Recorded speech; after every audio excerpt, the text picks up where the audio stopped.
Bonjour, c'est Maëva du Centre national du droit du travail. Aujourd'hui, nous allons voir les éléments les plus importants de la convention collective de la manutention portuaire du port de Fort-de-France.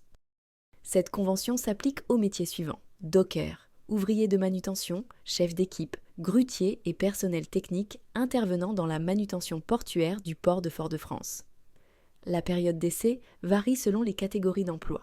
Elle est généralement d'1 mois pour les ouvriers, pouvant aller jusqu'à 3 mois pour les agents de maîtrise et cadres, renouvelable une fois selon accord. La durée du travail est fixée à 35 heures hebdomadaires, avec organisation en équipe et rotation.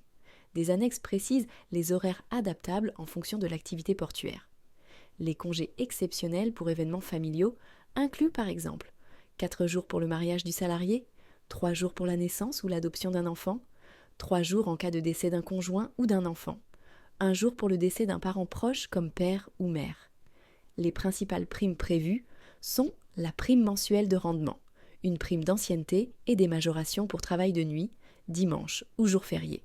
Des primes spécifiques sont également prévues lors d'opérations exceptionnelles ou de pénibilité.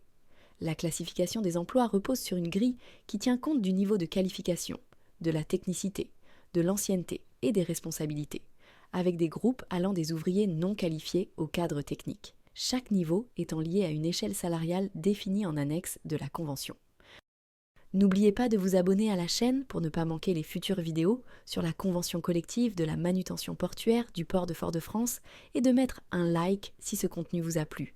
Pour commander votre convention collective à jour, vous pouvez vous connecter sur le site du Centre national du droit du travail. Merci et à bientôt.